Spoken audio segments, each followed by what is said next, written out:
But ಇವ್ರು ಬರ್ದಿರೋದು 1974ಗೆ end ಆಗೋ number.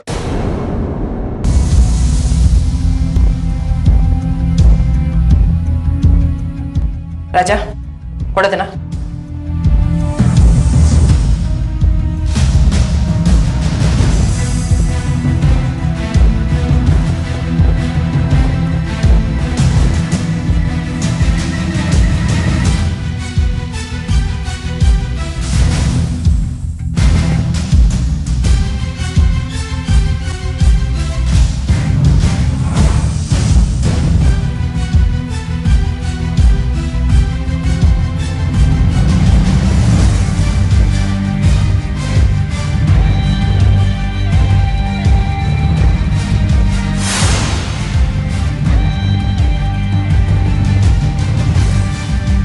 ರಾಜ ಹೇಳ್ತಿರೋದು ಕರೆಕ್ಟ್.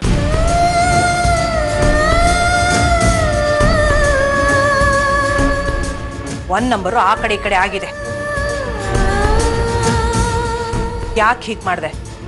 ಅಕೌಂಟ್ ನಂಬರ್ನ ಸರಿಯಾಗಿ ಬರ್ಕೋಬೇಕು ತಾನೆ? ಇಲ್ಲ ಮ್ಯಾಮ್, ಅವರೇ ತಪ್ಪಾಗಿ ಹೇಳಿರ್ಬೇಕು. ಯಾಕಂದ್ರೆ ಅವ್ರು ಹೇಳ್ತಿದ್ದಾಗೆ ನಾನು ನೋಟ್ ಮಾಡ್ಕೊಂಡೆ. ತಪ್ಪಾಗಿರೋಕ್ ಚಾನ್ಸೇ ಇಲ್ಲ. ನಾನು ಅಲ್ಲೇ ಇದ್ನಲ್ವಾ, ಅವ್ರು ಸರಿಯಾಗೇ ಕೊಟ್ಟಿದ್ರು. ಇವರೇ ಕರೆಕ್ಟಾಗಿ ಬರ್ಕೊಂಡಿಲ್ಲ. ಯಾವಾಗ್ಲೂ ಯಾರ ಮೇಲೆ ಚಾಲೆಂಜ್ ಮಾಡೋದು, ಹೇಗೆ ಗೆಲ್ಲೋದು, ಅದೇ ತಾನೇ ನಿಮ್ಮ ತಲೆಯಲ್ಲಿರೋದು. ಮಾಡೋ ಕೆಲಸದಲ್ಲಿ ಫೋಕಸ್ ಇರಬೇಕು, ನೆಗ್ಲಿಜೆನ್ಸಿ ಮಾಡಬಾರ್ದು. ಒಂದು ನಿಮಿಷ, ನಾನು ಬ್ಯಾಂಕಲ್ಲಿ ವಿಚಾರಿಸ್ತೀನಿ. ಏನಾದರೂ ಮಾಡೋಕ್ಕಾಗುತ್ತಾ ಅಂತ ನೋಡ್ತೀನಿ.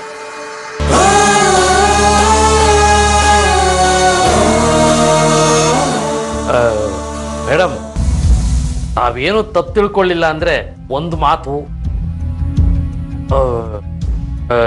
ನೀವು ಬ್ಯಾಂಕ್ಗೆ ಏನಾದರೂ ಫೋನ್ ಮಾಡಿ ವಿಚಾರಿಸಿದ್ರೆ ಇಡೀ ಇಂಡಸ್ಟ್ರಿಗೆ ಗೊತ್ತಾಗತ್ತೆ ದ ಗ್ರೇಟ್ ಗೀತಾಂಜಲಿ ಇಂಥ ಚಿಲ್ಲರೆ ಕೆಲಸ ಮಾಡಿದ್ರು ಅಂತ ಎಲ್ಲರೂ ಆಡ್ಕೋತಾರೆ. ಅದಕ್ಕೆ ನಾನೇನು ಹೇಳ್ತೀನಿ ಅಂದರೆ, ಯಾರು ದುಡ್ಡು ಹಾಕಿದ್ರೋ ಅವರೇ ವಿಚಾರಿಸಿದ್ರೆ ಒಳ್ಳೆಯದಲ್ವೇ? ಬಾಬಾ, ಯಾರೇ ಕೊಂಡ್ರೆ ಹೇಗೆ ರಿಕವರಿ ಮಾಡ್ಕೊಳ್ಳೋದು? ಏರಳಿ ಮುಯ್ಯ ಹಿಂಗೆ ಮಾತಾಡ್ತಾ ಇದೀಯ ನೀನು? ಆ ಮೊನ್ನೆ ವೆಂಕಟೇಶು 20,000 ಎಕ್ಸೆಸ್ ಅಮೌಂಟ್ ಕೊಟ್ಟಾಗ ಮೇಡಮ್ ಏನು ಮಾಡಿದ್ರು? ಆ ವೆಂಕಟೇಶು ಆ ಕ್ಲೈಂಟ್ ಹಿಂದೆ ಹೋಗಿ ಫಾಲೋ ಅಪ್ ಮಾಡಿ ದುಡ್ಡು ವಾಪಸ್ ಸಿಗೋಗ ಮಾಡಿದ್ರು. ಅಷ್ಟೇ, ವೆರಿ ಸಿಂಪಲ್. ರಾಣಿ, ನೀನು ಈಗಲೇ ಬ್ಯಾಂಕಿಗೆ ಹೋಗು. ಈ ಥರ ತಪ್ಪಾದಾಗ ರಿಕವರಿ ಮಾಡ್ಕೊಳಕ್ಕೆ ಒಂದು ಏನಾದರೂ ವ್ಯವಸ್ಥೆ ಇದ್ದೇ ಇರುತ್ತೆ. ಸರಿ ರಾಜಾ, ಮತ್ತೆ ನೀನು ಅವಳ ಜೊತೆ ಹೋಗು. ಬೇಕಾಗಿಲ್ಲ ಮ್ಯಾಮ್,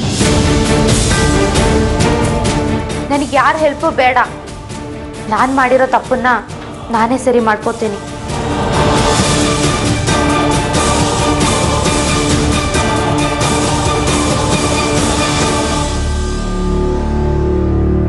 ಒಂದು ನಿಮಿಷ, ಕರೀತಿದ್ದಾರೆ. ರಾಣಿ, ನೀನು ಹೊರಡು. ಅವಳನ್ನಲ್ಲ, ನಿಮ್ಮನ್ನ. ಇದು ನಿಮ್ಮ ರಾಜಕಾರಣದ ಅಖಾಡ ಅಲ್ಲ. ಇನ್ಮೇಲೆ ನೀವು ಫಾರ್ಮಲ್ ಆಗಿ ಡ್ರೆಸ್ ಮಾಡ್ಕೊಂಡು ಬನ್ನಿ. ಆಯಿತು, ಹೊರಡ್ಬೋದು.